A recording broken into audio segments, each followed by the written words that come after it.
السلام علیکم۔ شہریار بڑی گہری نیند سو رہا تھا۔ آج بہت عرصے بعد اسے اتنی پرسکون نیند آئی تھی، ورنہ ماہ بانوں کے اغوا کے بعد سے تو اس کے لیے اطمینان سے سونا ممکن ہی نہیں رہا تھا۔ بے شمار الجھنیں، مسائل اور پریشانیاں اپنی جگہ، لیکن سب سے زیادہ ماہ بانوں کا غیاب تھا، جس نے اس کے دل کو بےقل سا کر رکھا تھا۔ وہ اپنے دل میں ماہ بانوں کے لیے موجود جذبے کا چاہے خود سے اعتراف کرنے سے گریز کرتا تھا، لیکن محبت کو ایسے کسی اعتراف کی ضرورت بھی کب ہوتی ہے؟ وہ تو خود اپنا آپ تسلیم کروا کر چھوڑتی ہے۔ یہ محبت کی زور آوری ہی تو تھی جو آج وہ دل میں یہ اطمینان محسوس کرنے کے بعد کہ ماہبانو اپنے دشمنوں کی دسترس سے دور ایک محفوظ ٹھکانے پر موجود ہے اور ایک بار پھر اپنی زندگی کو کرینے سے شروع کر سکتی ہے، چین کی نیند سو رہا تھا۔ اسے یقین تھا کہ کراچی جیسے پرہجوم شہر میں ماہبانوں کا وجود اس طرح گم ہو جائے گا کہ اگر کوئی ڈھونڈنا بھی چاہے گا تو نہ ڈھونڈ سکے گا۔ ویسے بھی اب کسی کا اسے ڈھونڈنے کے لیے نکلنے کا سوال ہی پیدا نہیں ہوتا تھا۔ یہ سمجھ لیا گیا تھا کہ ماہبانو مر چکی ہے۔ اس کے زندہ ہونے کے راز سے چند ہی لوگ واقف تھے، اور یہ چند لوگ ایسے تھے جن کی زبان پر حقیقت آنے کا امکان نہ ہونے کے برابر تھا۔ چنانچہ اگر وہ مطمئن ہو کر گہری پرسکون نیند سو رہا تھا تو یہ اس کا حق تھا۔ اس نے بہت سی راتیں یوں ہی بستر پر کروٹیں بدلتے ہوئے بھی تو گزاری تھیں، اور اپنے ان رت جگہوں کا کسی کے سامنے ذکر تک نہیں کر سکا تھا۔ بہت سے رت جگہوں کے بعد اسے آج کہیں جا کر سکون کی نیند نصیب ہوئی تھی، لیکن دشمنوں کو اس کا یہ سکون گوارا نہیں تھا۔ یکدم ہی اس کے موبائل کی گھنٹی بجنے لگی اور کمرے کی پرسکون فضا میں ارتعاش سا پیدا ہو گیا۔ وہ بہت بے مزہ ہو کر نیند سے جاگا اور سائڈ ٹیبل پر رکھے ہوئے موبائل کو ہاتھ بڑھا کر اٹھا لیا۔ سکرین پر پیر آباد کے ماسٹر منیب کا نام آ رہا تھا۔ ابھی کچھ دن قبل ہی اس کے اور منیب کے درمیان موبائل نمبرز کا تبادلہ ہوا تھا۔ آفتاب کی سکول سے غیر موجودگی میں ضروری تھا کہ کوئی ایسا بندہ اس سے رابطے میں رہتا جس کے ذریعے وہ پیر آباد کے حالات کے بارے میں خیر خبر لیتا رہتا۔ اسی مقصد کے تحت اس نے منیب کو اپنا براہ راست رابطہ نمبر دے دیا تھا۔ وہ سکول میں کام کرنے والے استادوں میں سے سب سے زیادہ سینئر ہونے کے علاوہ آفتاب کے قریب رہنے کی وجہ سے بھی اس کے لیے زیادہ قابل بھروسہ تھا، اور اب اتنی رات گئے منیب اس کے موبائل پر کال کر رہا تھا تو یہ ایک تشویشناک بات تھی۔ دل میں سخت پریشانی محسوس کرتے ہوئے اس نے کال ریسیو کر لی، لیکن بہرحال اس کی آواز میں ایسی کوئی علامت موجود نہیں تھی جس سے دوسری طرف موجود شخص اندازہ لگا سکتا کہ وہ پریشان ہے یا گہری نیند سے جاگا ہے۔ خیریت تو ہے منیب؟ تم نے اتنی رات کو کس سلسلے میں فون کیا ہے؟ اس نے ٹھہری ہوئی آواز میں پوچھا۔ خیریت نہیں ہے سر، صورتحال بہت خراب ہے، دوسری طرف سے منیب کی ہجان زدہ آواز سنائی دی۔ کیوں، کیا ہوا ہے؟ اپنے اندیشوں کو درست ثابت ہوتے دیکھ کر اس نے پوچھا۔ چودھری کے بندوں نے اسکول کی عمارت کو آگ لگا دی ہے۔ انہوں نے یہ کام چھپ چھپا کر کرنے کی بجائے کھلم کھلا کیا ہے، اور اب اس مکان کو گھیرے کھڑے ہیں جس میں ہم ٹیچرز رہائش پذیر ہیں۔ ان کا کہنا ہے کہ ہم سب ابھی فوری طور پر گاؤں چھوڑ کر چلے جائیں، ورنہ ہمارے حق میں اچھا نہیں ہوگا۔ وہ سب مسلح ہیں اور بری طرح دروازہ پیٹ رہے ہیں، لیکن میں اور میرے ساتھی خوف زدہ ہیں۔ اگر ہم ان کے کہنے پر ابھی گاؤں چھوڑنے کے لیے مکان سے باہر نکلتے بھی ہیں تو اس بات کی کیا گارنٹی ہے کہ وہ ہمیں نقصان نہیں پہنچائیں گے؟ لیکن ہم زیادہ دیر اس مکان میں بند رہ کر بھی محفوظ نہیں رہ سکتے۔ وہ لوگ چاہیں تو بہت آرام سے دروازہ توڑ کر اور دیواریں پھلانگ کر اندر آ سکتے ہیں۔ منیب نے لرزتی ہوئی آواز میں اسے ساری صورتحال سے آگاہ کیا، اور یقیناً یہ صورتحال بے حد گمبھیر تھی۔ شہریار نے اپنی سماعت پر تھوڑا سا زور دیا تو اسے بھی وہ آوازیں سنائی دینے لگیں جس سے یہ اندازہ ہو رہا تھا کہ منیب کے بیان کے مطابق مکان کے دروازے کو بری طرح پیٹا جا رہا ہے۔ تم موبائل فون آف مت کرنا منیب۔ موبائل آن رکھتے ہوئے تم دروازے کے قریب جاؤ اور باہر موجود لوگوں سے مذاکرات کر کے انہیں اس بات پر راضی کرنے کی کوشش کرو کہ تم لوگوں کو وہاں سے نکلنے کے لیے صبح تک کی مہلت دے دی جائے۔ اگر وہ صبح تک انتظار کے لیے راضی نہ ہوں تو ان سے کم از کم 2 ڈھائی گھنٹے کی مہلت لے لو۔ اس دوران میں تمہاری مدد کے لیے کوئی بندوبست کرتا ہوں۔ اس نے منیب کو ہدایات جاری کیں اور خود لینڈ لائن پر ایس پی کا نمبر ڈائل کرنے لگا۔ اس کی سماعتیں اگر ایک طرف جاتی رنگ ٹون کو سن رہی تھیں تو دوسری طرف اس نے منیب کی آواز پر بھی کان لگائے ہوئے تھے۔ میری بات سنو، رک جاؤ، میں اور میرے ساتھی تمہاری بات ماننے کے لیے تیار ہیں، ہم یہ جگہ چھوڑ کر چلے جائیں گے۔ وہ اس کے حسب ہدایت دروازے کے قریب جا کر بلند آواز میں کہہ رہا تھا، چلے نہیں جائیں گے، ابھی نکلو اور اپنی راہ لو۔ جواب میں دروازہ دھڑ دھڑانے لگا اور ایک سخت کھردری آواز سنائی دی۔ عین اسی وقت ایس پی کی طرف سے شہریار کی کال رسیو کر لی گئی اور وہ اس کی طرف متوجہ ہو گیا۔ ایس پی صاحب، فوری طور پر ایک ٹیم پیر آباد روانگی کے لیے تیار کریں۔ وہاں اسکول کی عمارت میں آگ لگا دی گئی ہے اور ساتھ ہی اسکول ٹیچرز اپنی رہائش گاہ پر سخت خطرے سے دوچار ہیں۔ ان کے مکان کو چودھری کے کارندوں نے گھیر لیا ہے اور مسلسل انہیں ہراساں کر رہے ہیں۔ آپ نے موبائل کے ماؤتھ پیس والے حصے کو مکمل طور پر ہتھیلی سے بند کرتے ہوئے اس نے ایس پی کو احکامات جاری کیے اور صورتحال سے آگاہ کیا۔ ماؤتھ پیس پر ہاتھ رکھنے کا مقصد یہ تھا کہ منیب اس کی آواز نہ سن سکے۔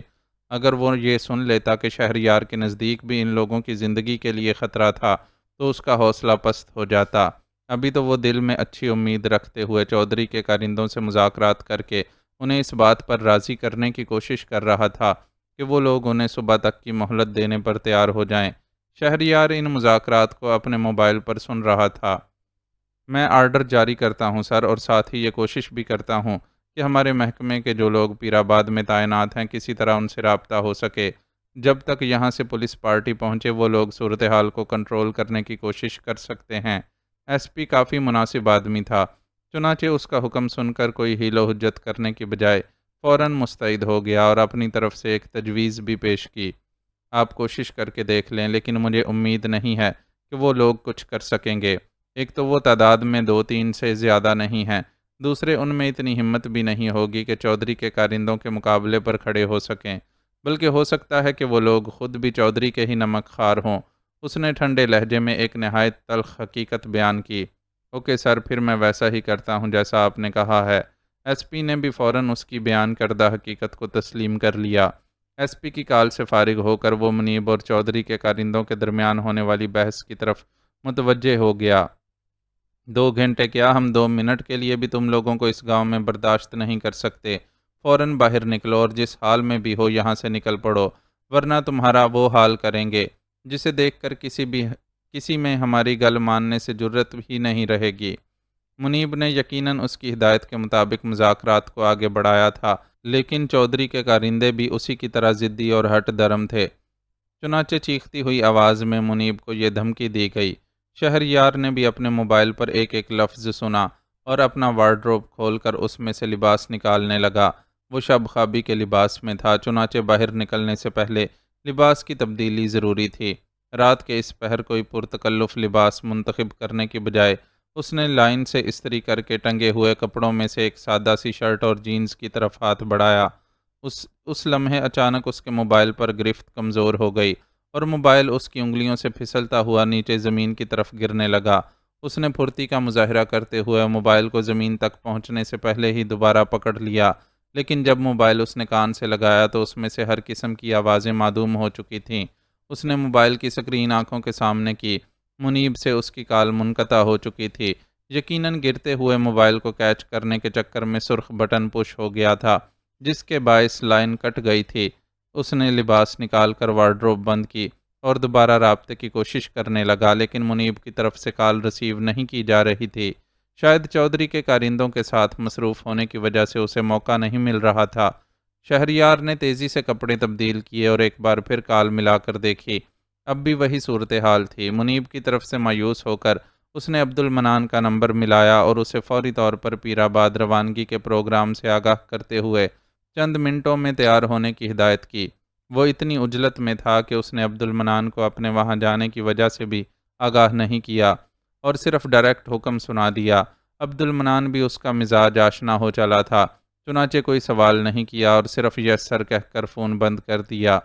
جب شہریار اپنے ڈرائیور کے ساتھ اس کو لینے پہنچا تو وہ بالکل تیار تھا۔ گاڑی رکتے ہی وہ خاموشی سے اس میں سوار ہو گیا۔ شہریار فوری طور پر اسے صورتحال سے آگاہ کرنے کی بجائے اپنے موبائل پر مصروف رہا۔ پہلے اس نے منیب کا نمبر ملا کر دیکھا۔ پچھلی تمام کوششوں کی طرح اس بار بھی اسے مایوسی کا سامنا کرنا پڑا۔ بیل جا رہی تھی لیکن کال رسیو نہیں کی جا رہی تھی۔ اس صورتحال پر سخت تشویش محسوس کرتے ہوئے اس نے ایس پی سے رابطہ کیا۔ اس سے گفتگو کے نتیجے میں معلوم ہوا کہ پولیس پارٹی ان لوگوں سے پہلے ہی روانہ ہو چکی ہے اور ان کے مقابلے میں پولیس پارٹی کے پیر آباد جلدی پہنچنے کا امکان تھا۔ ایس پی کے اتنے تعاون کے لیے اس کا شکریہ ادا کرتے ہوئے شہریار نے رابطہ منقطع کر دیا۔ وہ منیب اور اس کے ساتھیوں کو بچانے کے لیے جو اقدامات کر سکتا تھا وہ کر چکا تھا، لیکن اسے خود بھی شک تھا کہ اس کی یہ کوشش بارآور ثابت ہوگی۔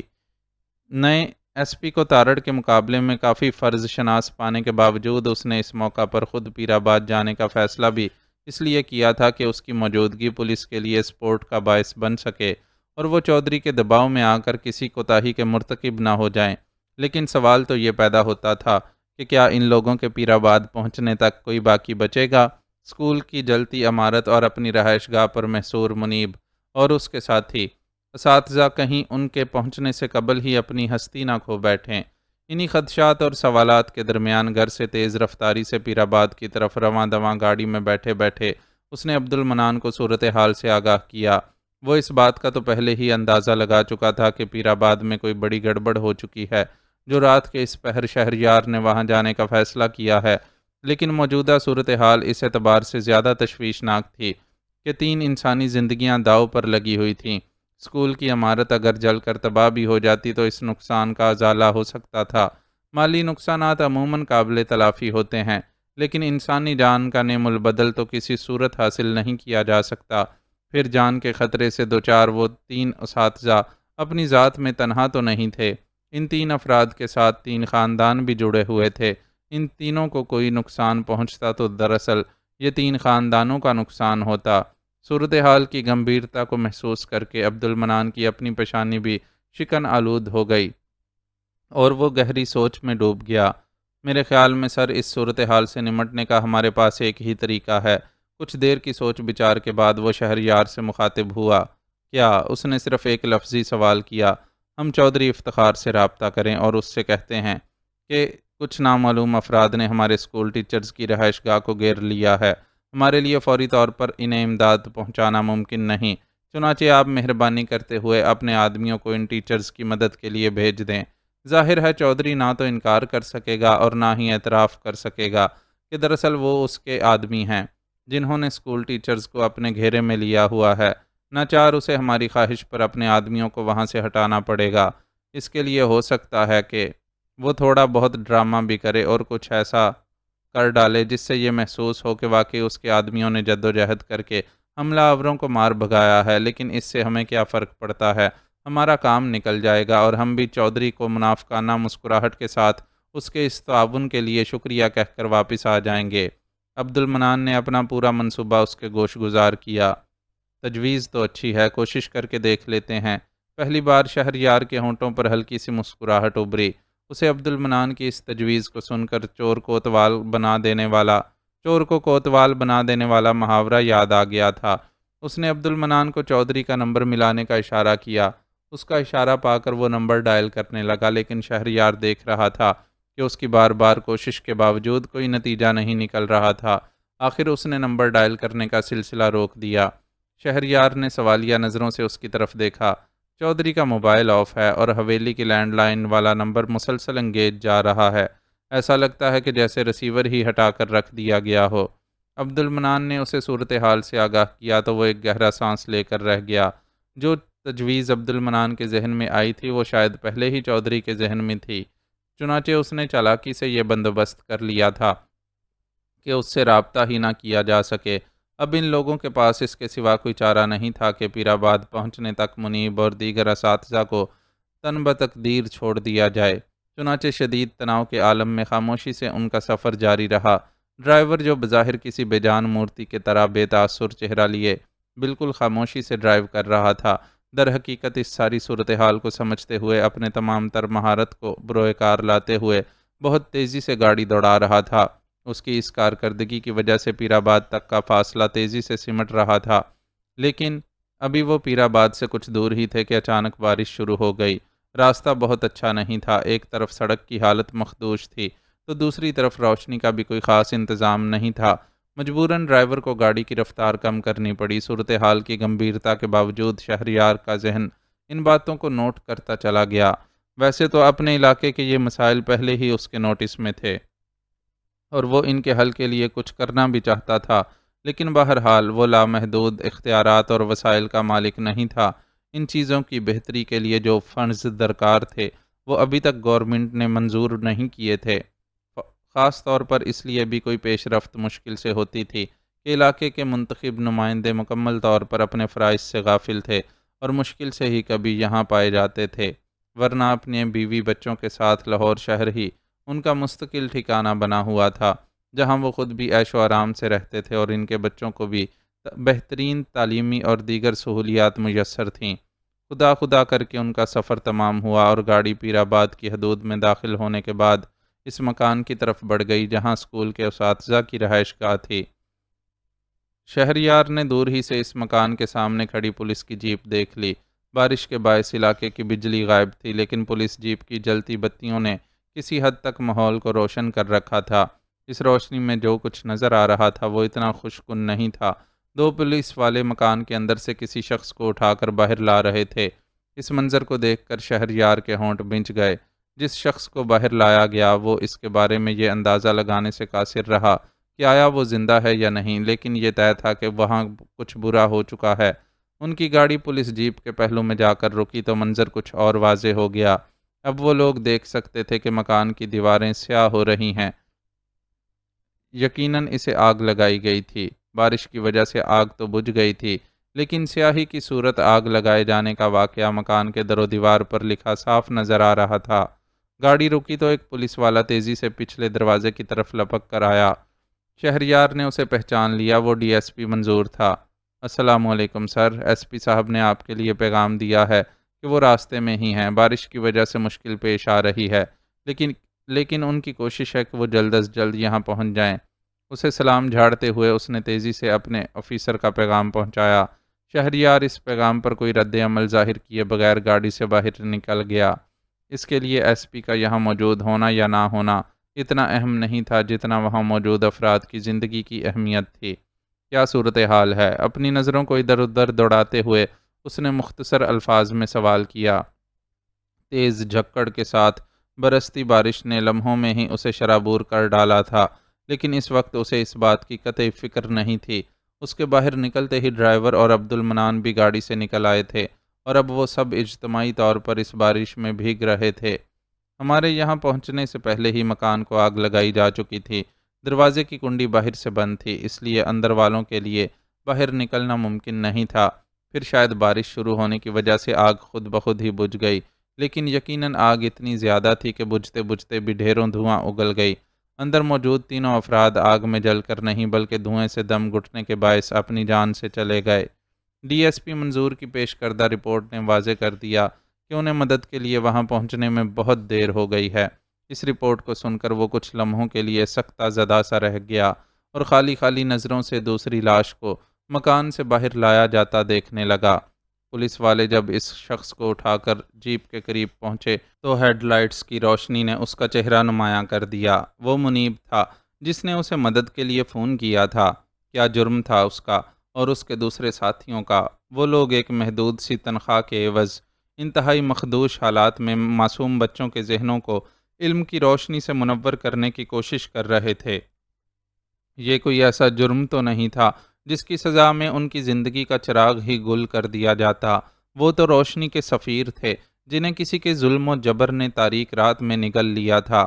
ایس پی صاحب کو میں نے صورتحال بتا دی ہے، انہی کی ہدایت پر میں ان لاشوں کو مرکز صحت تک منتقل کروا رہا ہوں۔ ان کا کہنا ہے کہ وہاں سے صبح ایمبولینس کے ذریعے لاشیں نور کوٹ کے ہسپتال میں شفٹ کر دی جائیں گی۔ ابھی اتنی تیز بارش میں تو ایمبولینس کا پہنچنا بھی ممکن نہیں۔ اسے خاموش پا کر ڈی ایس پی خود ہی آگے کی تفصیلات سے آگاہ کرنے لگا۔ اس بار بھی وہ چپ ہی رہا۔ ایمبولینس ابھی لاشوں کو لے کر ہسپتال جاتی یا صبح، اس سے کیا فرق پڑتا تھا؟ وہ جنہوں نے مدد کے لیے پکارا تھا ان کی مدد سے بے نیاز ہو چکے تھے۔ اب ان کی لاشیں چند گھنٹوں کی تاخیر سے ہسپتال گھر اور آخری آرام گاہ پہنچائی جاتی بھی تو کیا فرق پڑ جاتا؟ اصل میں تو تاخیر اس وقت نہیں ہونی چاہیے تھی جب وہ زندہ تھے اور ان کے دلوں میں زندگی کی امید روشن تھی۔ آپ نے کوئی ایسا عینی شاہد تلاش کیا جو بتا سکے کہ یہاں آگ لگانے والے لوگ کون تھے؟ مرنے والے مر چکے تھے، اب کچھ بھی کر لیا جاتا، ان کے بے جان جسموں میں دوبارہ زندگی کی رمق پیدا نہیں کی جا سکتی تھی، لیکن ان کا خون ناحق تو انصاف کے لیے پکار رہا تھا۔ ان کے قاتلوں کو کیفر کردار تک پہنچا کر ہی شاید اب ان کی روحوں کی بے قراری دور کی جا سکتی تھی۔ موقع پر کوئی شخص موجود نہیں تھا۔ ہم یہاں پہنچے تو صورتحال بالکل ایسی ہی تھی جیسی آپ ابھی دیکھ رہے ہیں۔ البتہ میں نے یہ محسوس کیا تھا کہ ہماری جیپ یہاں سے ذرا فاصلے پر تھی، تب کسی گاڑی کا انجن سٹارٹ ہوا تھا۔ شاید مکان کو آگ لگانے والے باہر رہ کر نگرانی کر رہے تھے کہ کوئی ان لوگوں کی مدد کے لیے نہ آ سکے، اور یقیناً اسی وجہ سے کوئی یہاں موجود بھی نہیں تھا۔ اگر میرے پاس 2 گاڑیاں ہوتیں تو میں ایک فرار ہونے والی گاڑی کے پیچھے بھیج دیتا، لیکن پہلے یہاں کی صورتحال دیکھنا ضروری تھا۔ پھر کوئی گاڑی نظر بھی نہیں آئی تھی، بس مجھے آواز ہی محسوس ہوئی تھی۔ اس اندھیرے اور برسات میں ہم کوشش بھی کرتے تو شاید کامیاب نہ ہو پاتے۔ ڈی ایس پی منظور اسے حالات سے آگاہ کرنے کے ساتھ ساتھ اپنے ہر عمل کی وضاحت بھی پیش کرتا جا رہا تھا۔ ان سوال جواب کے دوران پولیس جیپ لاشوں کو لے کر مرکز صحت کی طرف روانہ ہو چکی تھی، اور وہ لوگ ابھی تک مکان کے باہر ہی کھڑے مسلسل برستی بارش میں بھیگ رہے تھے۔ بے بسی اور دکھ کی انتہائی کیفیت سے 2-4 شہریار نے اپنے قدم آگے بڑھائے اور مکان میں داخل ہو گیا۔ بہت زیادہ وقت نہیں گزرا تھا جب اس میں کچھ جیتے جاگتے انسان موجود تھے، اور اب یہ مکان ویران ہو چکا تھا۔ وہ گھوم پھر کر مکان کا جائزہ لینے لگا۔ مکان میں دھوئیں کے ساتھ ساتھ واضح طور پر پیٹرول کی بو بھی محسوس ہو رہی تھی۔ یقیناً آگ لگانے والوں نے آگ سے پیٹرول چھڑک کر مکان کو آگ لگا دی تھی، اور نتیجے میں یہ مکان اپنے رہائشیوں کی مقتل گاہ بن گیا۔ وہ دل پر بہت بھاری بوجھ لیے مکان کا جائزہ لیتا رہا۔ ایک دیوار کے پاس اسے موبائل سیٹ پڑا ہوا نظر آیا۔ اس نے جھک کر وہ موبائل اٹھا لیا اور بٹن پش کر کے اسے چیک کرنے لگا۔ کال رجسٹر میں اسے متعدد مس کالز نظر آئیں، جو کہ اس کے موبائل سے ہی کی گئی تھیں، یعنی یہ موبائل منیب کا تھا، اور جانے کیسے اس کے ہاتھ سے چھوٹ کر گر گیا تھا۔ ڈی ایس پی، آپ اس واقعے کی رپورٹ لکھیں۔ ان مظلوم مقتولوں کی طرف سے میں مدعی ہوں، اور میں عدالت میں گواہی دوں گا کہ انہیں قتل کرنے والے لوگ کون تھے۔ موبائل پر نظریں جمائے وہ دھیمی مگر اندرونی رنج و غصے سے دہکتی ہوئی آواز میں ڈی ایس پی سے مخاطب ہوا۔ یہ یہاں سے اسلام آباد کے لیے ڈائیو کے ٹکٹ اور میری خالہ کے گھر کا ایڈریس ہے۔ ایڈریس زیادہ مشکل نہیں ہے، آپ کسی بھی ٹیکسی والے کو بتائیں گے تو وہ آپ کو پہنچا دے گا، لیکن بالفرض کوئی مشکل پیش آتی ہے تو میں نے ایڈریس کے ساتھ ہی اپنے کزن کا موبائل نمبر بھی لکھ دیا ہے، آپ اسے فون کر لیجئے گا، وہ خود آپ کو لینے آ جائے گا۔ افضل کے صحافی دوست نے 2 ٹکٹ اور پتہ لکھا ہوا ایک کاغذ گمسم بیٹھے آفتاب کی طرف بڑھا دیا۔ یہ افضل کا وہی دوست تھا جس نے افضل کے کہنے پر کشور کو پہلے والے ہسپتال سے یہاں منتقل کروایا تھا۔ اب افضل کی موت کے بعد بھی وہ اپنے دوست سے دوستی نبھانا نہیں بھولا تھا، اور ان دونوں کی مدد کے لیے پہنچ گیا تھا۔ یوں تو آفتاب بھی کسی حد تک صحافت کے میدان کا ہی بندہ تھا، اور ایک کالم نگار کی حیثیت سے اسے کافی پسند کیا جاتا تھا، لیکن موجودہ حالات میں اس کا دماغ کچھ اس طرح معاف ہو گیا تھا کہ اس کی قوت عمل ہی جواب دے گئی تھی، ورنہ اگر وہ چاہتا تو اپنے ذاتی تعلقات سے بھی فائدہ اٹھا سکتا تھا۔ تھینک یو ویری مچ دوست، بغیر کسی تعلق کے بھی تم نے ہمیں یاد رکھا اور ان مشکل حالات میں ہماری مدد کے لیے آئے، ورنہ تو آج کل لوگ بنا غرض کے کسی سے ملنا بھی پسند نہیں کرتے۔ چہرے پر ایک بھجی سی مسکراہٹ لیے آفتاب نے اس کا شکریہ ادا کیا۔ افضل کی موت نے اسے بری طرح متاثر کیا تھا۔ افضل اس کا سب سے قریبی دوست تھا، اور اس دوست کے پورے خاندان سمیت دنیا سے اٹھ جانے کا واقعہ ایسا نہیں تھا جسے وہ آسانی سے فراموش کر دیتا۔ افضل اور اس کے بیوی بچوں کا قاتل صائب خان مرنے سے قبل جو بیان دے گیا تھا، اس سے یہ واضح ہو گیا تھا کہ اس حادثے میں چودھری کا ہاتھ نہیں ہے۔ یہ وضاحت آفتاب اور کشور کے لیے کسی حد تک اطمینان کا سبب بنی تھی۔ افضل اور اس کے اہل خانہ کی موت کے غم کے ساتھ اگر یہ احساس بھی ساتھ ہوتا کہ وہ لوگ ان کی وجہ سے چودھری کے عتاب کا نشانہ بنے ہیں، تو یقیناً صدمے کی شدت کئی گنا بڑھ جاتی۔ تعلق تو تم نے خود ہی مجھ سے طے کر لیا ہے دوست کہہ کر پکارا ہے، تو پھر اب دوست ہی سمجھو اور تمام تر تکلفات کو چھوڑ دو۔ ویسے اگر تم یہ تعلق نہ بھی جوڑتے تو میں افضل کے دوست کی حیثیت سے تمہیں اپنا دوست ہی سمجھتا۔ افضل سونے کا آدمی تھا، اس جیسا دوست ہونا آدمی کے لیے اللہ کی بہت بڑی نعمت ہوتی ہے۔ اسے کھویا ہے تو لگتا ہے زندگی میں بہت بڑا خلا پیدا ہو گیا ہے، اور یہ خلا شاید کبھی پر ہو بھی نہیں سکتا۔ مرد ہونے کے باوجود ان لمحات میں اس کی آنکھوں میں ہلکی سی نمی امڑ آئی تھی۔ تم نے اس کے بارے میں بالکل صحیح رائے دی، وہ واقعی بہت زبردست انسان تھا۔ تمہاری صورت مجھے ایک اچھا دوست مہیا کر کے وہ تو جاتے جاتے مجھ پر ایک اور احسان کر گیا ہے۔ آفتاب کی آواز بھی بھیگ گئی۔ اسے لوگوں پر احسان کرنے کے سوا کام ہی کیا تھا؟ ایسا مخلص اور بے لوث آدمی میں نے کوئی اور نہیں دیکھا۔ میں تمہیں بتاؤں، 2 سال پہلے میرے والد کا بائی پاس ہونا تھا۔ گورنمنٹ ہسپتال میں آپریشن کروانے کو میرا دل نہیں مانتا تھا، اور پرائیویٹ کی رقم پوری نہیں تھی۔ اس وقت افضل نے مجھے بغیر بتائے اپنی بالکل نئی کار بیچ کر رقم فراہم کر دی۔ حالانکہ اس نے وہ کار بہت شوق اور مشکل سے خریدی تھی۔ مزاج کا بادشاہ تھا، اس لیے اچھی خاصی انکم ہونے کے باوجود اس کا بینک بیلنس کبھی قابل ذکر نہیں رہا۔ عموماً اس کی آمدنی دوسروں کی مدد کرنے میں ہی خرچ ہو جاتی تھی۔ بیگم بھی اس کو اپنی ہم مزاج ہی ملی تھی، اس لیے بھی عادتیں بدل نہیں سکیں۔ میں والد کے آپریشن کے بعد اس کے گھر شکریہ ادا کرنے گیا تھا، تب میری ان سے ملاقات ہوئی تھی۔ میں نے افضل کا شکریہ ادا کیا اور اس بات پر تھوڑی خفگی دکھائی کہ تم نے مجھے بتائے بغیر اپنی نئی گاڑی کیوں بیچ ڈالی۔ تو افضل سے پہلے وہ بولیں کہ بھائی گاڑی کا کیا ہے، ہم نے اس کی جگہ دوسری سیکنڈ ہینڈ کار لے لی ہے، اور وہ بھی ٹھیک ٹھاک چلتی ہے، لیکن اگر آپ کے والد کا بروقت آپریشن نہ ہو پاتا اور خدا نخواستہ وہ اس وجہ سے اپنی جان سے چلے جاتے تو ان کا نعم البدل کہاں سے آتا؟ اس وقت میں نے افضل کی قسمت پر رشک کیا تھا کہ اس کی بیوی جیسی عورتیں تو دنیا میں کہیں کہیں ہی ہوتی ہیں، ورنہ عموماً تو عورتوں کو روپے پیسے کے معاملے میں شوہروں سے لڑتے ہوئے ہی پایا جاتا ہے۔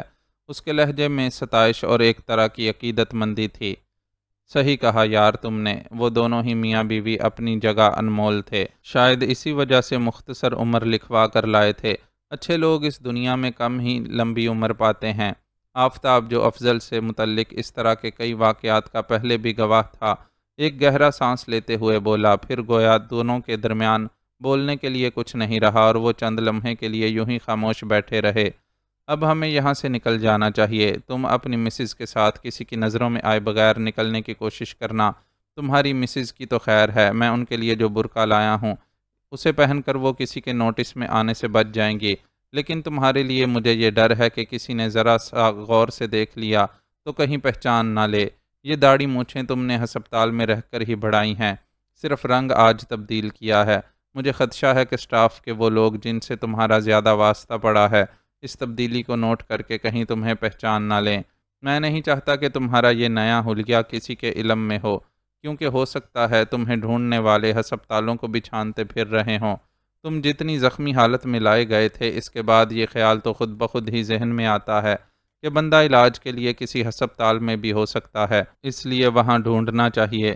بے شک تمہارا اور تمہاری مسز کا اصل نام ہسپتال کے ریکارڈ میں نہیں لکھوایا گیا ہے، لیکن کیا معلوم تمہیں تلاش کرنے والے تمہاری تصویریں ہاتھ میں لے کر ڈھونڈتے پھر رہے ہوں، اور یہاں کوئی انعام وغیرہ کے لالچ میں بتا ڈالے کہ ہاں جناب یہ دونوں یہیں داخل تھے اور اب فلاں فلاں حلیے میں یہاں سے روانہ ہو چکے ہیں۔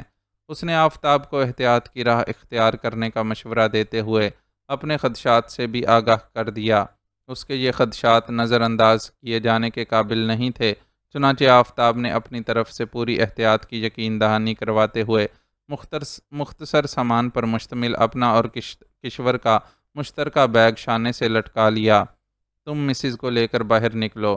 باہر میری نیلے رنگ کی سزوکی مہران کھڑی ہے، یہ اس کی چابی ہے۔ تم دونوں گاڑی میں بیٹھو، میں آتے ہوئے ریسیپشن پر بل بنانے کے لیے کہہ کر آیا تھا، وہ ادا کر کے آتا ہوں۔ آفتاب کے ہاتھ میں گاڑی کی چابی تھماتے ہوئے اس نے کہا اور خود باہر نکل گیا۔ آفتاب نے بھی اس کی تقلید میں اپنا کمرہ چھوڑ دیا اور کشور کے کمرے کے دروازے پر دستک دی۔ وہ اس کے حسب ہدایت برقع پہن کر تیار تھی۔ باہر نکل کر اس نے آفتاب کا بازو تھام لیا۔ ابھی وہ مکمل طور پر صحت یاب نہیں ہوا تھا اور چلنے کے لیے اسٹک کا سہارا لینے پر مجبور تھا۔ کشور نے بازو تھاما تو اسے مزید سہارا مل گیا۔ وہ دونوں ہی اتنے محتاط تھے کہ ہسپتال سے باہر نکلنے سے قبل ایک دوسرے سے بھی بات نہیں کی۔ ان دونوں کو ساتھ ساتھ باہر نکلتے بہت سے لوگوں نے دیکھا، لیکن یہ سرسری نظریں تھیں۔ دیکھنے والوں نے اگر ان کے بارے میں کوئی رائے قائم بھی کی ہوگی تو یہی کہ وہ کسی مریض کے ملاقاتی ہیں اور اس سے ملاقات کر کے واپس جا رہے ہیں۔ ان کے ہمدرد نے انہیں دیگر رسمی کارروائیوں سے تو بچا ہی لیا تھا، ورنہ ہسپتال سے ڈسچارج ہونے کا بھی ایک مکمل طریقہ کار ہوتا ہے۔ اگر اس طریقہ کار پر عمل کیا جاتا تو وہ اس نئے حلیے میں کم از کم ڈاکٹر کی نظروں میں تو آ ہی جاتے۔ باہر نکلتے ہی انہیں نیلے رنگ کی مہران نظر آ گئی۔ وہ گاڑی کا لاک کھول کر اس کی پچھلی نشست پر براجمان ہو گئے اور نظریں ہسپتال کے خارجی دروازے پر ٹکا دیں۔ ابھی مشکل سے 2.5-3 منٹ ہی گزرے ہوں گے کہ ایک تیز رفتار لینڈ کروزر ہسپتال کے دروازے کے عین سامنے آ کر رکی۔ لینڈ کروزر کے اچانک لگائے جانے والے بریکس کی آواز فضا میں دور تک سنائی دی۔ گیٹ پر کھڑا چوکیدار بھی چونک کر اس کی طرف متوجہ ہوا۔ آفتاب اور کشور تو دیکھ ہی اسی طرف رہے تھے، چنانچہ جب لینڈ کروزر سے دو صورت سے ہی بدماش نظر آنے والے افراد نیچے اترے تو وہ دونوں ہی چونک گئے۔ ان دو میں سے ایک کا چہرہ ان کے لیے آشنا تھا، وہ چودھری کے کارندوں میں سے ایک تھا۔ ڈرائیور کو گاڑی میں ہی چھوڑ کر وہ دونوں گیٹ کی طرف بڑھ گئے۔ گیٹ پر موجود چوکیدار نے انہیں رکنے کا اشارہ کیا تو وہ شرافت کا مظاہرہ کرتے ہوئے رک بھی گئے۔ آفتاب اور کشور فاصلہ زیادہ ہونے کی وجہ سے ان کی آوازیں نہیں سن سکتے تھے، لیکن اتنا اندازہ بہرحال انہیں ہو رہا تھا کہ چوکیدار ان لوگوں سے ان کی آمد کی غرض و غایت دریافت کر رہا ہے۔ یہ لوگ یقیناً ہمیں ڈھونڈتے ہوئے یہاں آئے ہوں گے، انہیں کسی طرح معلوم ہو گیا ہوگا کہ ہم یہاں ہیں۔ اس منظر کو دیکھتی کشور نے کانپتی ہوئی آواز میں کہا اور یکدم ہی گاڑی کا لاک کھول کر نیچے اترنے لگی۔ یہ آپ کیا کر رہی ہیں؟ آفتاب نے اس کا ہاتھ پکڑ کر اسے گاڑی سے باہر نکلنے سے روکا۔ ہمارا یہاں ٹھہرنا ٹھیک نہیں ہے آفتاب، ہمیں فوراً یہاں سے نکل جانا چاہیے، اس نے اضطراری لہجے میں جواب دیا۔ اس کا یہ اضطراب اور بے چینی بے وجہ نہیں تھا۔ اگر چودھری کے گماشتوں کی نظر ان دونوں پر پڑ جاتی تو یقیناً وہ بری طرح پھنس جاتے۔ آفتاب خود بھی تذبذب میں پڑ گیا۔ چودھری کے آدمیوں کا جو انداز تھا، اس سے اس نے اتنا تو اندازہ لگا لیا تھا کہ وہ کسی مبینہ اطلاع پر ہی یہاں تک آئے ہیں۔ یہاں تک نہیں آئے ہیں بلکہ اپنے طور پر اسے ہسپتالوں میں ڈھونڈتے پھر رہے ہیں۔ اگر ان کے پاس اس کی وہاں موجودگی کی کوئی اطلاع ہوتی تو وہ بہت زیادہ جارحانہ رویے کا مظاہرہ کرتے اور یوں گیٹ پر رک کر چوکیدار کے سوالوں کا جواب دینے کی زحمت نہ اٹھاتے۔ اس نے کشور کا ہاتھ تھامے تھامے ہی ایک بار پھر رخ موڑ کر ہسپتال کے گیٹ کی طرف دیکھا۔ چودھری کے آدمی اب اندر داخل ہو رہے تھے اور افضل کا دوست بابر باہر نکلتا ہوا دکھائی دے رہا تھا۔ ہسپتال کے سامنے کھڑی لینڈ کروزر کی ڈرائیونگ سیٹ پر موجود شخص کی توجہ بھی اسی طرف تھی اور اس نے ایک بار بھی رخ موڑ کر مہران کی طرف نہیں دیکھا تھا۔ وہ گمان ہی نہیں کر سکتا تھا کہ جن لوگوں کی تلاش میں وہ یہاں تک آئے ہیں وہ ان سے اتنے نزدیک کھلی فضا میں بھی موجود ہو سکتے ہیں۔ کیا بات ہے، کوئی مسئلہ ہو گیا ہے کیا؟ بابر جو دور ہی سے ان لوگوں کو دیکھتا ہوا آ رہا تھا، قریب پہنچنے پر گاڑی کے کھلے دروازے اور اترنے کے لیے پر تولتی کشور پر سوالیہ نظر ڈال کر پوچھنے لگا۔ ابھی یہاں سے چلو، تفصیلات میں بعد میں بتاتا ہوں۔ آفتاب نے کچھ فاصلے پر کھڑی لینڈ کروزر پر ایک اضطراری نظر ڈالتے ہوئے بے چینی سے کہا تو بابر نے اس کے لہجے کے غیر معمولی پن کو محسوس کر کے فوراً ہی ڈرائیونگ سیٹ سنبھال لی۔ تھوڑی ہی دیر میں وہ ہسپتال کی حدود سے کافی دور نکل چکے تھے۔ اب بتاؤ کیا مسئلہ تھا؟ ابھی جب تم ہسپتال کے گیٹ سے باہر نکل رہے تھے تو تم نے دو افراد کو اندر داخل ہوتے ہوئے دیکھا ہوگا۔ گیٹ کے بالکل سامنے ایک لینڈ کروزر بھی تمہیں نظر آئی ہوگی، آفتاب نے جواباً اس سے پوچھا۔ ہاں میں نے دیکھا تھا، ان دونوں افراد میں سے ایک کے ہاتھ میں ایک پوسٹ کارڈ سائز کی تصویر بھی تھی، شاید وہ اس تصویر کی مدد سے کسی کو تلاش کر رہے تھے۔ وہ کسی کو نہیں، مجھے تلاش کر رہے تھے۔ وہ چودھری کے کارندے تھے جو میری تلاش میں مارے پھرتے ہوئے یہاں تک پہنچ گئے۔ اگر ہمیں ہسپتال سے روانہ ہونے کا فیصلہ کرنے میں چند منٹوں کی بھی تاخیر ہو جاتی تو اس وقت ہم بری طرح پھنس چکے ہوتے۔ آفتاب کے جواب نے بابر کو ششدر کر دیا۔ اس قسم کے خدشات ذہن میں ہونے کے باوجود وہ یہ امید نہیں کر رہا تھا کہ اتنی جلدی چودھری کے کارندے ہسپتال تک پہنچ سکتے ہیں۔ حقیقتاً اس وقت وہ بال بچے تھے۔ بہت مشکل حالات میں قسمت نے ایک بار پھر ان کا ساتھ دیا تھا۔ اب دیکھنا یہ تھا کہ قسمت کی یہ یاوری کب تک ان کا ساتھ دیتی۔ اس نے کھڑکی پر پڑے بلائنڈز ہٹا کر باہر جھانکا۔ باہر بارش اسی شد و مد سے برس رہی تھی۔ رات ان کے پیرآباد پہنچنے سے پہلے شروع ہونے والی بارش دوسرے دن کی شام ہو جانے کے باوجود کسی طور پر رکنے کے لیے تیار نہیں تھی۔ ایسا لگتا تھا کہ 3 مظلوموں کی دردناک موت نے آسمان کو بھی رلا ڈالا ہو۔ شہریار کل رات ہی وہاں سے واپس لوٹ آیا تھا اور صبح دفتر پہنچتے ہی ایک نئی مصروفیت نے اسے گھیر لیا تھا۔ محکمہ موسمیات کی طرف سے کسی پیشگی اطلاع کے بغیر شروع ہونے والی بارش کے اس سلسلے نے معمولات زندگی کو متاثر کرنا شروع کر دیا تھا اور کئی چھوٹے موٹے حادثات کی اطلاعات اس کے دفتر تک پہنچنا شروع ہو گئی تھیں۔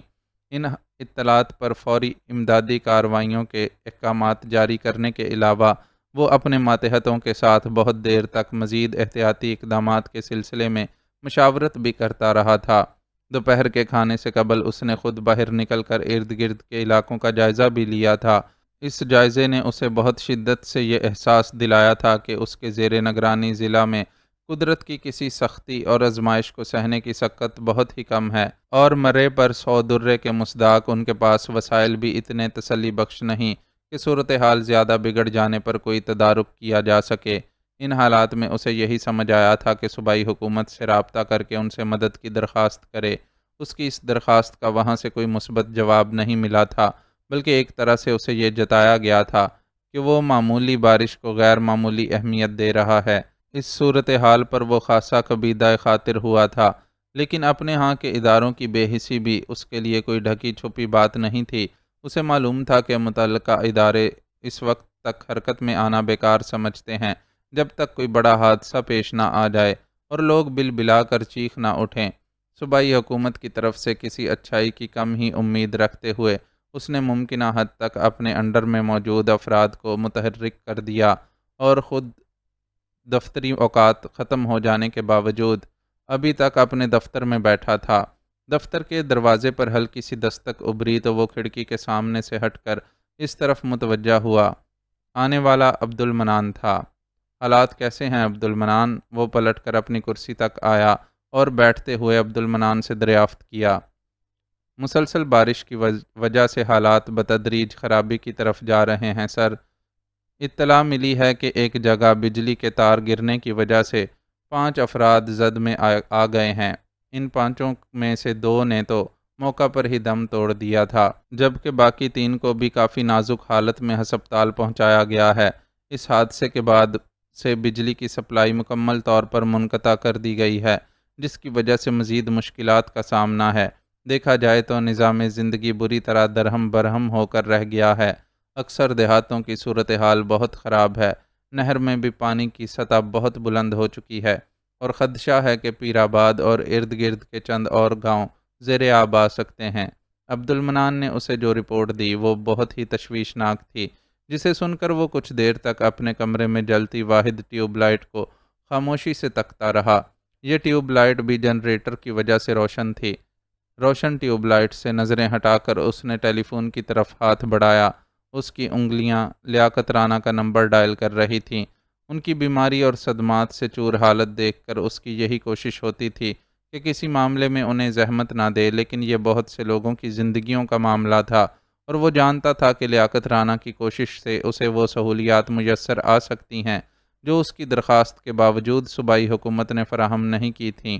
لیاقت رانا فون لائن پر آیا تو اس نے بہت اطمینان سے اس کی پوری بات سنی اور یقین دلایا کہ وہ حتی الامکان اس کی مدد کرنے کی کوشش کرے گا۔ وہ سیاستداں تھا، لیکن وہ جانتا تھا کہ اس کے ماموں کا اس سے کیا ہوا یہ وعدہ کوئی سیاسی وعدہ نہیں ہے۔ سیاست کے کیچڑ بھرے میدان میں رہ کر وہ بے شک اپنے دامن کو مکمل طور پر چینٹوں سے محفوظ تو نہیں رکھ پایا تھا، لیکن بہرحال فطرتاً وہ ایک اچھا اور ہمدرد انسان تھا، اور اب اس کے ذاتی دکھوں نے تو اسے اور بھی زیادہ نرم دل کر دیا تھا۔ اپنی پوتی شینا اور اپنے بیٹے سجاد رانا کی موت کے بعد اس کی سیاست میں دلچسپی نہ ہونے کے برابر رہ گئی تھی۔ روگ کی طرح جان سے لگ جانے والی بیماریوں نے انہیں اس لائق ہی نہیں رہنے دیا تھا کہ وہ سیاسی جوڑ توڑ میں حصہ لے سکے، لیکن بہرحال اب بھی اس کی حیثیت اس ہاتھی سے کم نہیں تھی جو مر کر بھی 1.25 کا رہتا ہے۔ اب بھی اس میں اتنا دم خم تو تھا کہ اس کے مطالبات پورے کروا سکے۔ اس کی طرف سے وعدہ کیے جانے کے بعد شہریار خاصا مطمئن ہو گیا اور اس اطمینان نے اسے دوسرے امور کی یاد دہانی کروانا شروع کر دی۔ منیب اور اس کے ساتھی اساتذہ کی لاشوں کا کیا ہوا؟ انہیں پیر آباد کے ہیلتھ یونٹ سے شفٹ کیا جا سکا؟ یہ کام صبح 10-11 بجے کے درمیان کر لیا گیا تھا۔ لاشوں کا پوسٹ مارٹم ہونے کے بعد ضروری قانونی کارروائی کے بعد انہیں ورثاء کے حوالے کر دیا جائے گا۔ ہم نے ورثاء تک اطلاع پہنچا دی ہے۔ منیب اور ایک ماسٹر کے ورثاء یہاں پہنچ بھی گئے ہیں، جبکہ تیسرے کے ورثاء کی طرف سے ابھی کوئی اطلاع نہیں ملی۔ شاید بارش کی وجہ سے انہیں یہاں تک پہنچنے میں مشکل پیش آ رہی ہو۔ عبد المنان نے اسے جواب دیا، اس طرف دھیان رکھنا، اگر وہ لوگ کسی وجہ سے نہ پہنچ سکیں تو خود اپنی ذمہ داری پر ڈیڈ باڈی ان کے گھر بھجوا دینا۔ ان بیچاروں پر جتنا بڑا دکھ ٹوٹا ہے، اس میں ہم سے جہاں تک ہو سکے ان کی مدد کرنی چاہیے۔ میں پوری کوشش کروں گا کہ مقتولین کے ورثاء کی مناسب مالی امداد بھی کی جا سکے۔ جو جان چلی گئی، اس کے نقصان کا مداوع تو خیر کسی صورت نہیں کیا جا سکتا، لیکن کمانے والوں کی موت کے بعد پیدا ہونے والے معاشی مسائل کا حل تو نکالا جا سکتا ہے۔ وہ منیب اور اس کے ساتھی اساتذہ کی موت سے بہت دکھی تھا۔ اس کا بس چلتا تو فوری طور پر چودھری کو کڑی سزا دلوا ڈالتا، لیکن موجودہ حالات میں تو وہ ابھی تک اسے گرفتار بھی نہیں کروا سکا تھا۔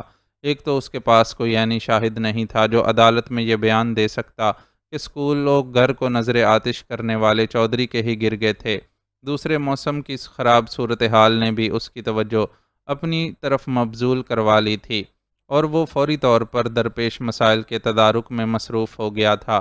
اس وقت بھی وہ چند ہدایات دینے کے بعد عبد المنان کے ساتھ موجودہ صورتحال سے نمٹنے کے لیے تبادلہ خیال کرنے لگا۔ وہ کوشش کر رہے تھے کہ ان کا ضلع بھر سے رابطہ رہے۔ مواصلاتی نظام کے متاثر ہونے کی وجہ سے وہ اپنی اس کوشش میں مکمل طور پر کامیاب تو نہیں تھے، لیکن جہاں سے بھی ان کا جتنا بھی رابطہ ہو پا رہا تھا وہاں سے کوئی اچھی اطلاعات موصول نہیں ہو رہی تھیں۔ رات 8 بجے کے قریب انہیں اطلاع موصول ہوئی کہ نہر میں پانی کی سطح بہت بلند ہو چکی ہے اور خدشہ ہے کہ اگلے 2.5-3 گھنٹے میں پانی پیر آباد کو اپنی لپیٹ میں لے لے گا۔ اس اطلاع کو سن کر وہ بے چین ہو اٹھا۔ مجھے فوری طور پر امدادی کارکنوں کے ساتھ پیر آباد پہنچنا چاہیے۔ اگر فوری مدد نہیں کی گئی تو کئی انسانی جانوں کا نقصان ہو سکتا ہے۔ میرے خیال میں سر، آپ خود وہاں جانے کے بجائے امدادی ٹیم کو بھجوا دیں۔ اس وقت راستے بہت خراب ہیں، کوئی حادثہ بھی پیش آ سکتا ہے۔ عبد المنان نے اسے اس کے ارادے سے باز رکھنے کی کوشش کی۔ خراب راستوں کے ڈر سے میں اپنی جان بچا کر بیٹھ جاؤں اور دوسروں کی زندگیاں داؤ پر لگا دوں، یہ کہاں کا انصاف ہے؟ امدادی ٹیم کے ساتھ میں خود جاؤں گا تاکہ ان لوگوں کے حوصلے بھی بلند ہو سکیں۔ تمہیں البتہ یہیں دفتر میں ہی رہنا ہوگا تاکہ ملنے والی اطلاعات پر مناسب اقدامات کر سکو، اس نے تیز لہجے میں عبد المنان کو جواب دیا۔ اس کے اس انداز پر عبد المنان نے بغور اس کے تاثرات کا جائزہ لیا۔ وہ برہم ضرور تھا، لیکن بہرحال اسے دفتر میں چھوڑ کر جانے کا فیصلہ کسی ناراضی کے باعث نہیں بلکہ انتظامی نقطہ نظر سے تھا۔ اس طرف سے اطمینان ہو جانے کے بعد وہ اس کے حسب ہدایت ایسی ہی کسی ہنگامی صورتحال سے نمٹنے کے لیے پہلے سے تیار کردہ ریسکیو ٹیم کے افراد کو احکامات جاری کرنے لگا۔ اس دوران شہریار نے ایک بار پھر لیاقت رانا سے رابطہ کر کے انہیں تازہ صورتحال بتانے کے ساتھ ساتھ یہ بھی معلوم کیا کہ وہ کب تک اسے مطلوبہ امداد فراہم کرنے میں کامیاب ہو سکتا ہے۔ اس کی طرف سے خاصا امید افزا جواب موصول ہوا۔ اس جواب کو سن کر وہ قدرے مطمئن سا ہو کر اپنے دفتر سے نکل کھڑا ہوا۔ 24 گھنٹوں کے اندر اس کا پیر آباد کی طرف دوسری دفعہ سفر تھا، لیکن اس بار وہ اپنی ذاتی گاڑی کے بجائے ایک جیپ میں روانہ ہوا تھا۔ راستے کے بارے میں جو خدشات تھے ان کے پیش نظر جیپ میں سفر کرنا ہی مناسب تھا۔ امدادی ٹیم کے ارکان ایک سفید رنگ کے شہزور پر سوار تھے۔ دونوں گاڑیاں برستی بارش میں رات کے مہیب اندھیروں اور سناٹوں کا بڑے عزم سے مقابلہ کرتے ہوئے اپنی منزل کی طرف گامزن ہو گئیں۔ راستہ واقعی بہت خراب ہو چکا تھا اور ڈرائیورز کو مشکل پیش آ رہی تھی، لیکن انہوں نے بے پناہ ہمت اور حوصلے کا مظاہرہ کرتے ہوئے گاڑیوں کی رفتار کم نہ ہونے دی۔ بالآخر آگے پیچھے دوڑتی گاڑیوں نے کسی نہ کسی طرح پیر آباد تک کا درمیانی راستہ طے کر ہی لیا۔ جب وہ لوگ پیر آباد میں داخل ہوئے تو شہریار نے محسوس کیا کہ اس کے پیچھے آتے شہزور کی لائٹیں ایک جگہ رک گئی ہیں اور ان کا درمیانی فاصلہ بڑھ رہا ہے۔ اس نے اپنے ڈرائیور کو جیپ روک کر صورتحال معلوم کرنے کا حکم دیا۔ معلوم ہوا کہ شہزور کا ایک پہیہ کچی زمین میں دھنس گیا ہے، جس کی وجہ سے وہ آگے نہیں بڑھ پا رہا۔ امدادی ٹیم کے ارکان نے امید ظاہر کی کہ وہ جلد ہی اس مصیبت سے نجات حاصل کر لیں گے۔ جتنے افراد اس کی جیپ میں سما سکتے تھے انہیں اپنے ساتھ سوار کر کے وہ باقی کو پھنسے ہوئے ٹرک کو نکالتا چھوڑ کر آگے بڑھ گیا۔ آبادی کی حدود شروع ہوتے ہی اسے اندازہ ہو گیا کہ سارا گاؤں جاگ رہا ہے۔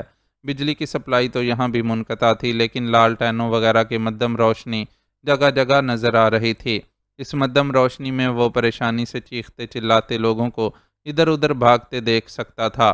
ان پریشان حال لوگوں نے ضلع کے ایس سی کو اپنے درمیان پایا تو ان کے چہروں پر حیرت کے ساتھ ساتھ امید کی کرنیں بھی نظر آنے لگیں۔ ان کی زندگیوں میں شاید پہلی بار ایسا ہوا تھا کہ اتنی جلدی کوئی سرکاری افسر ان کے درمیان پہنچ گیا تھا، ورنہ اس طرح کے لوگ تو اس وقت پہنچتے تھے جب وہ اپنا مال و متاع گنوانے کے ساتھ ساتھ کئی پیاروں کو بھی زمین میں دفنا چکے ہوتے تھے۔ ان لوگوں سے اسے اطلاع ملی کہ نہر کی سطح خطرناک حد تک بلند ہو چکی ہے اور پانی کسی بھی لمحے گاؤں میں داخل ہو سکتا ہے۔ نہر گاؤں کے مشرقی حصے میں تھی اور یہ حصہ نشیب میں تھا، جبکہ گاؤں کا مغربی حصہ کافی بلند اور محفوظ تھا، اور لوگ اپنے اہل خانہ اور مال مویشی مغربی حصے میں منتقل کرنے کی کوشش کر رہے تھے۔ شہریار کے ساتھ آئے ہوئے امدادی کارکن اس کام میں ان کی مدد کرنے لگے۔ ان کے پاس طاقتور ایمرجنسی لائٹس اور اس طرح کے کاموں کا تجربہ تھا، چنانچہ کام میں تیزی آ گئی۔ شہریار نے اپنی جیپ بھی ان لوگوں کے حوالے کر دی تھی۔ آدھے گھنٹے کے اندر کچی زمین میں دھنس جانے والا شہزور بھی میدان میں اتر آیا تھا، جس کی وجہ سے لوگ اور مال و اسباب کی منتقلی کا کام اور بھی تیزی سے ہونے لگا۔ تاہم اب نہر کے پانی نے اپنی حد پھلانگ کر گاؤں کا رخ کرنا شروع کر دیا تھا۔ منہ زور پانی پہلے ہی بارش کی وجہ سے جل تھل زمین کو تیزی سے غرق کرتا جا رہا تھا۔ اس واری پانی کے تیور الگ ہی ہیں۔ پانی کا وڈا ریلا چودھری سرکار کی زمینوں کی طرف چلا گیا ہے۔ وہ ایک چھتری سر پر تانے اپنے ساتھ لائے گئے واحد بڑے سے خیمے میں عورتوں اور بچوں کے بمشکل سمانے کا منظر دیکھ رہا تھا کہ کسی طرف سے اسے یہ آواز سنائی دی۔ معلوم نہیں بولنے والے کی آواز میں تشویش تھی یا طمانینت، وہ اندازہ نہیں لگا سکا، لیکن پھر فوراً ہی ہوا کے دوش پر سفر کر کے اس تک پہنچنے والی دوسری آواز نے اس کی الجھن دور کر دی۔ کہنے والا کہہ رہا تھا، ایسا تو ہونا ہی تھا، کل رات چودھری نے وڈا ظلم کمایا، بے قصور لوگوں کی جان لے ڈالی۔ اب دیکھ لو، کب سے اس کے بندے کوشش کر رہے تھے کہ حفاظتی باڑ بنا کر پانی کو چودھری کی زمینوں کی طرف آنے سے روک سکیں، لیکن پانی اتنی تیزی سے آیا کہ لمحہ بھر میں سب ملیا میٹ کر دیا۔ 3-4 بندوں کو تو میں نے خود ریلے کی زد میں آ کر ڈوبتے دیکھا ہے۔ اندھیرے کی وجہ سے میں ان کی شکلیں تو نہیں پہچان سکا، لیکن تھے وہ چودھری ہی کے نمک خوار، جو ہمیں مصیبت میں چھڑ کے خود اپنے آقا کی زمینیں بچانے میں لگے ہوئے تھے۔ بیچارے خود اپنی جان بھی نہیں بچا سکے۔ وہ افسوس کا اظہار کر رہا تھا، لیکن اس کے لہجے میں افسردگی نہیں تھی۔ خود شہریار نے بھی اپنے دل میں ایسی ہی کیفیت محسوس کی۔ اسے خیال آیا کہ ہو سکتا ہے پانی میں ڈوب کر مر جانے والے افراد بھی ان بھیڑیوں میں شامل ہوں، جنہوں نے کل رات منیب اور اس کے نہتے ساتھیوں کو گھیر کر موت کی آغوش میں پہنچا دیا تھا۔ یہ ناممکن تو نہیں تھا کہ اپنے آقا کے اشارے پر یہ ظلم کرنے والے آج خود انتقام قدرت کے گھیرے میں آ گئے ہوں۔ اپنی اس گہری سوچ سے وہ کسی شے کے چھنکنے کی وجہ سے باہر آیا۔ وہ آواز کے ماخذ کی طرف متوجہ ہوا۔ وہ ابتر حلیے والا، شاید 40-42 سال کا کوئی مخبوط الحواس شخص تھا، جو ایک امدادی کارکن کے سہارے اپنے پیر میں پڑی زنجیریں چھنکاتا ہوا اس طرف آ رہا تھا۔ اس کے پیروں میں موجود زنجیروں نے شہریار کو الجھن میں ڈال دیا۔ وہ بے اختیار ہی اس کی طرف بڑھا۔ اس شخص کے پیروں میں زنجیریں کیوں ہیں؟ اس نے سہارا دینے والے امدادی کارکن سے سوال کیا۔ معلوم نہیں سر، ہم لوگوں کو ریسکیو کر رہے تھے جب ہمیں ایک مکان کے اندر سے چیخنے چلانے کی آواز آئی۔ اندر جا کر دیکھا تو یہ آنگن میں ایک درخت کے ساتھ زنجیروں سے بندھا چلا رہا تھا۔ پانی مکان میں داخل ہو چکا تھا، چنانچہ ہم نے بڑی مشکل سے زنجیر کو درخت سے نکالا اور اسے اس حالت میں یہاں لے آئے، امدادی کارکن نے جواب دیا، جبکہ پیروں میں زنجیریں پہنا شخص ہر طرف سے بے نیاز اپنے میل بھرے ناخنوں کو چبانے میں مصروف تھا۔ اس کے گھر والے کہاں ہیں؟ ذرا ان کو تلاش کر کے مجھ سے ملواؤ۔ اس نے مخبوط الحواس شخص کی آنکھوں سے جھلکتی ذہانت کی چمک کو بغور دیکھتے ہوئے حکم دیا تو امدادی کارکن یس سر کہتا ہوا آگے بڑھ گیا۔ 10-15 منٹ بعد وہ ایک عورت کے ساتھ اس کے سامنے تھا۔ یہ نسیمہ بی بی ہے، اس شخص کی بھرجائی گہری سانولی رنگت والی دبلی پتلی سی اس عورت کے ہر نقش سے غربت چھلک رہی تھی۔ یہ شخص جس کے پیروں میں زنجیریں پڑی ہیں تمہارا دیور ہے؟ امدادی کارکن تعارف کی مختصر رسم نبھا کر آگے نکل گیا تو اس نے عورت سے سوال کیا۔ ہاں جی، برسوں سے میرے متھے لگا یہ پاگل میرا دیور ہی ہے، عورت نے بیزاری سے اعتراف کیا۔ اس کے لہجے کی بیزاری اس بے پرواہی سے بالکل ہم آہنگ تھی جس کا مظاہرہ کرتے ہوئے وہ ایک ذہنی معذور انسان کو اپنے گھر کے آنگن میں لگے درخت سے بندھا چھوڑ کر خود اپنی جان بچا کر نکل پڑی تھی۔ بلکہ یہ بھی ہو سکتا تھا کہ وہ بے پرواہی سے بھی بڑھ کر شکی القلبی کا مظاہرہ کرتی ہوئی جان بوجھ کر اسے ڈوب مرنے کے لیے چھوڑ آئی ہو تاکہ ہمیشہ کے لیے جان ہی چھوٹے۔ نام کیا ہے تمہارے دیور کا؟ عورت کی نیت کے بارے میں کوئی بھی حتمی رائے قائم کرنے کی بجائے اس نے اس سے سوال کیا۔ بشیر محمد، عورت نے اسی بیزاری سے جواب دیا۔ تم نے اسے زنجیروں سے درخت کے ساتھ کیوں باندھ رکھا تھا؟ شہریار نے ذرا سختی سے پوچھا۔ تسی دیکھ ہی سکتے ہو سرکار کہ یہ پگلا ہے۔ اب میں اکیلی جان محنت مزدوری کروں، اپنے مزور منڈے کی دیکھ بھال کروں یا اس پاگل کے پیچھے لور لور پھروں؟ اس کے لہجے کی سختی کو محسوس کر کے وہ اپنی بیزاری کو قائم نہیں رکھ سکی اور لہجے میں مظلومیت بھر کر بولی، کیوں، اس کا بھائی اور تمہارا خاوند کہاں ہے؟ وہ 12 سال ہوئے مر گیا، سارا کیا دھرا اسی منحوس کا ہے، اسی کی وجہ سے میرے خاوند کی جان گئی اور بال کا معذور پیدا ہوا، عورت نے تلخی سے جواب دیا، لیکن شہریار کی سمجھ میں اس کی بات کا سر پیر نہ آ سکا۔ کیا مطلب؟ اس نے اچنبے سے پوچھا۔ مطبل کیا ہونا ہے جی؟ اس کی بد عقیدگی میرے ہنستے بستے گھر کو کھا گئی، نہ یہ پیر کے مزار کی بے حرمتی کرتا اور نہ میرا ہنستا بستا گھر اجڑتا، اس کی لمبی زبان میری ساری خوشیوں کو کھا گئی۔ عورت بھی گویا بھری بیٹھی تھی، بشیر محمد کو کینہ توز نظروں سے دیکھتے ہوئے بولی اور پھر پے در پہ اسے کئی کوسنے دیتی چلی گئی۔ نسیمہ بی بی، مجھے تفصیل سے بتاؤ کہ تمہارے ساتھ کیا گزری ہے۔ شہریار کی دلچسپی پیر سرکار کا نام سن کر اس قصے میں مزید بڑھ گئی۔ تفصیل کی ہونی ہے جی، چنگا بھلا ہنستا بستا گھر تھا میرا اور صغیر محمد کا، کوئی کمی تھی تو بس اولاد کی۔ ویا کو 6 برس گزرنے کے بعد بھی رب سونے نے میری گود خالی رکھی ہوئی تھی۔ صغیر محمد کی ماں اٹھتے بیٹھتے مجھے بے اولادی کے طعنے دیتی تھی، بلکہ اس نے صاف کہہ دیا تھا کہ اگر اب 1 برس اور میری گود خالی رہی تو وہ صغیر محمد کا دوجا ویا کر دے گی۔ میری پریشانی دیکھ کر ایک پڑوسن نے مشورہ دیا کہ اگر میں پیر سرکار کے مزار پر جا کر چڑھاوا دوں اور منت مانوں تو میری گود ضرور بھر جائے گی۔ میرے پاس اور تو کچھ نہیں تھا، ماں پیو نے جہیز میں سونے کے جھمکوں کی ایک جوڑی دی تھی، اولاد کی خاطر وہ جھمکے قربان کرنے کا فیصلہ کر لیا۔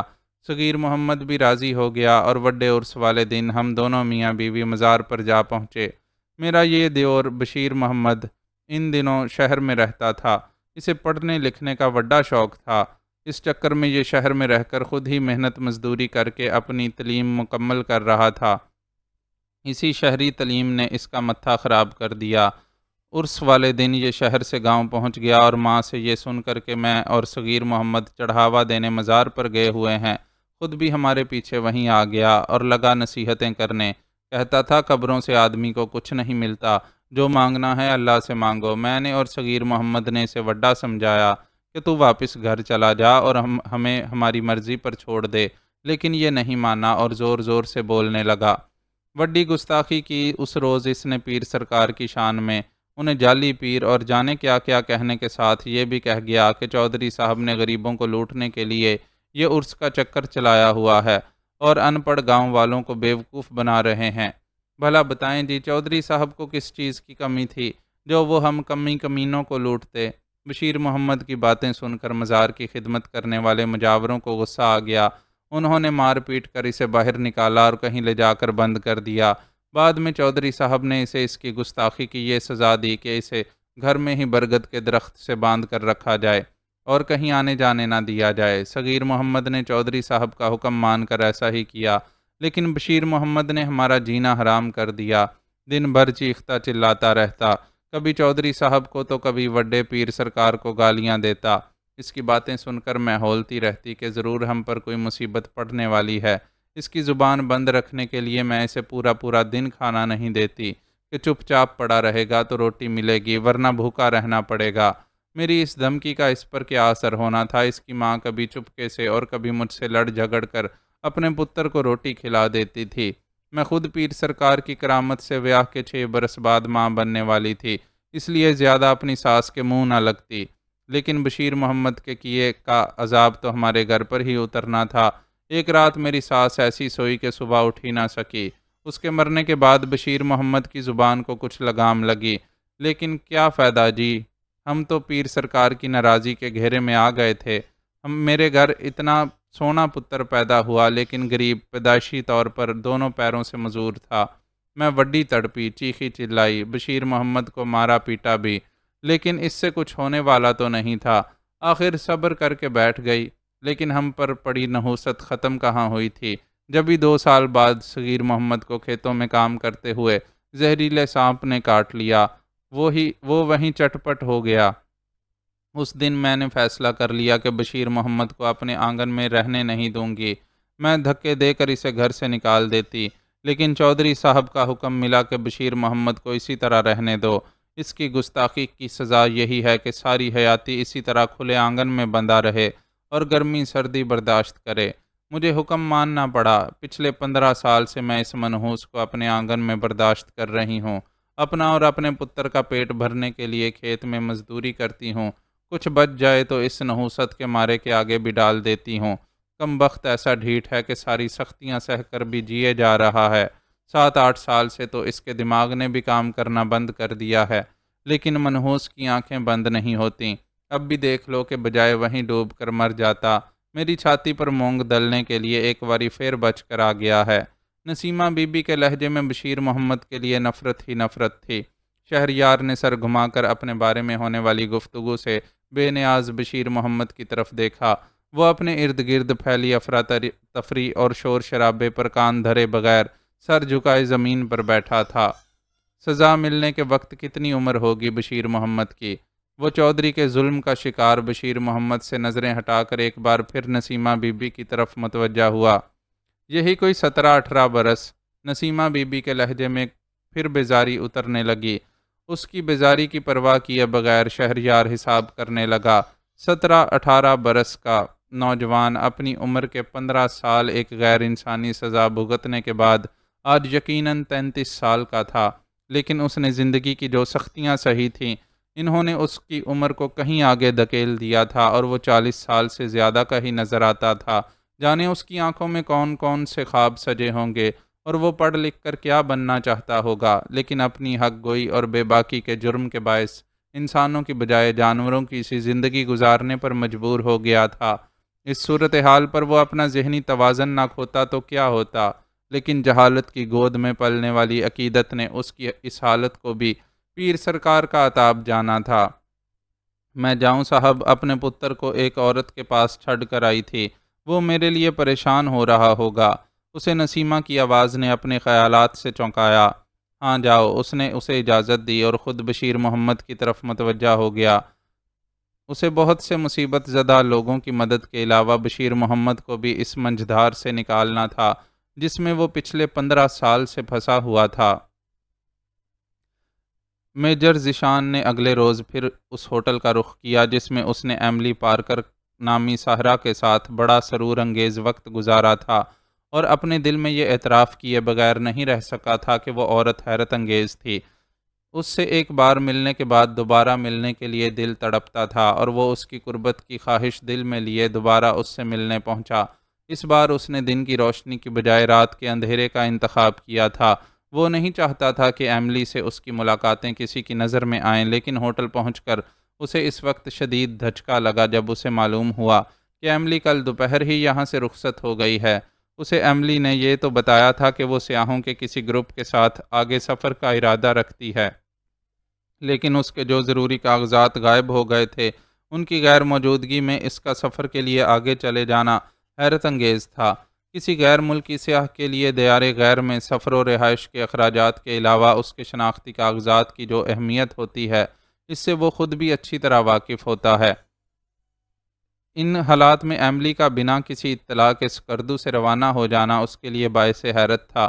اس نے ہوٹل انتظامیہ سے معلوم کرنے کی کوشش کی کہ وہ کس گروپ کے ساتھ اور کہاں کے لیے روانہ ہوئی ہے، اور جواب میں اسے یہ تعجب خیز بات معلوم ہوئی کہ ایملی کسی گروپ کے ساتھ روانہ نہیں ہوئی، وہ اکیلی ہی ہوٹل سے نکلی تھی، اور اس نے اپنی منزل کے بارے میں کسی کو کچھ نہیں بتایا تھا۔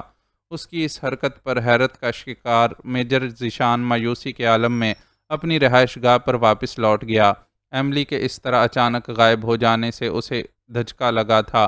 وہ ایسی عورت نہیں تھی کہ اس کی ایک بار کی قربت کے بعد آدمی کی طلب مٹ جاتی۔ وہ تو میجر ذیشان کے اندر اپنی قربت کی پیاس بھڑکا کر چلی گئی تھی۔ اس پیاس کو بجھانے کے لیے اس نے شراب کا سہارا لینے کا فیصلہ کیا۔ وہ عادی شرابی نہیں تھا، لیکن کبھی کبھی شغل کے طور پر مے نوشی میں حرج نہیں سمجھتا تھا۔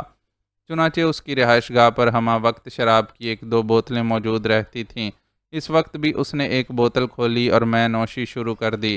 ابھی پہلا جام ہی اس کے حلق سے نیچے اترا تھا کہ وہ بری طرح چونکا۔ کل اس نے ہوٹل کے کمرے میں ایملی کے شباب کے ساتھ ساتھ شراب پی تھی، اور اب اسے دھندلا دھندلا سا کچھ یاد آ رہا تھا۔ شراب اور شباب کے نشے میں چور اس کی زبان سے ایملی کے سامنے کچھ ایسی باتیں نکلی تھیں جو نہیں نکلنی چاہیے تھیں، بلکہ اب اسے یاد آ رہا تھا کہ وہ باتیں اس کی زبان سے خود بخود نہیں نکلی تھیں۔ ایملی نے کرید کرید کر اس سے معلوم کیا تھا۔ وہ جام ہاتھ سے رکھ کر مضطرب سا کھڑا ہو گیا اور کمرے میں ٹہلنے لگا۔ جوں جوں وہ اس معاملے پر غور کرتا جا رہا تھا، ایملی کا کردار مشکوک ہوتا جا رہا تھا۔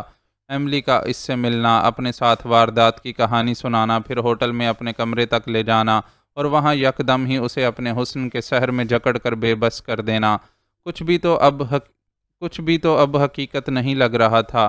اس ساری تفصیل میں ایک ڈرامائی عنصر سا تھا جسے میجر ذیشان کے تربیت یافتہ ذہن کو بہت پہلے محسوس کر لینا چاہیے تھا، لیکن حقیقت یہ تھی کہ وہ بھی عام مردوں کی طرح ایملی کے حسن کے جال میں پھنس گیا تھا۔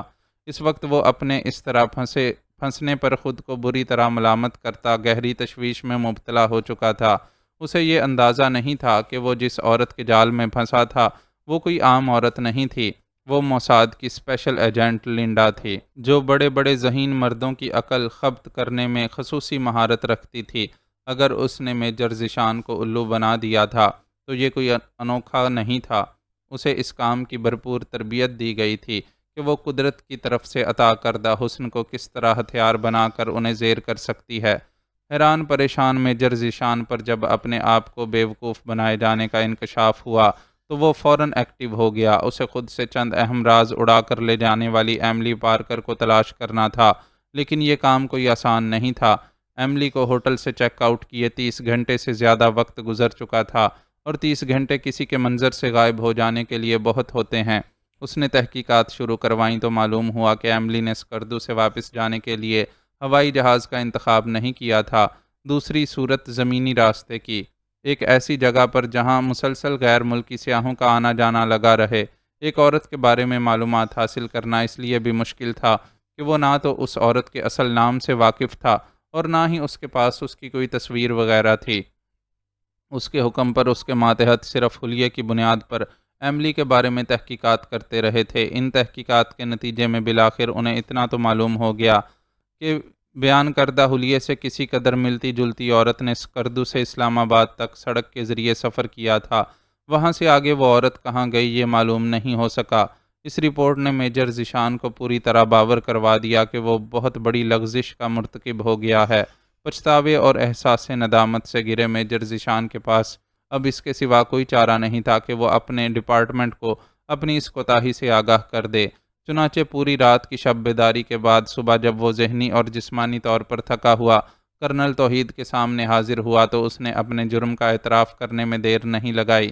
کرنل توحید کو اپنے ذہین اور محب وطن آفیسر کی اس کوتاہی نے شدید صدمہ تو پہنچایا، لیکن وہ چہرے سے کچھ بھی ظاہر کیے بغیر اس سے ایک ایک تفصیل معلوم کرتا رہا۔ کئی سوالات کے نتیجے میں اسے یہ معلوم ہو گیا کہ میجر ذیشان نے بیشتر تفصیلات جاسوس لڑکی کو بتا دی ہیں، لیکن مہبانوں کا معاملہ کھل کر سامنے نہیں آیا۔ بہرحال میجر ذیشان کے ساتھ پیش آنے والے واقعے نے اسے یہ باور کرا دیا تھا کہ جو کچھ پیش آیا اس کا ذمہ دار مکمل طور پر بھارت کو سمجھنا شاید ان کی ایک غلطی ہے، کیونکہ جو لڑکی میجر ذیشان سے ٹکرائی تھی اس کا ایشیا سے کوئی تعلق نہیں تھا۔ کسی غیر ایشیائی لڑکی کا بھارتی خفیہ ایجنسی کے لیے کام کرنا اگرچہ ناممکن تو نہیں تھا، لیکن اس پورے معاملے میں کچھ ایسا تھا جو کرنل توحید کی چھٹی حس کو یہ احساس دلا رہا تھا کہ بات ان کے روایتی دشمن بھارت سے کہیں آگے کی ہے۔ وہ گہری فکر میں ڈوب گیا اور اپنا آئندہ کا لائحہ عمل سوچنے لگا۔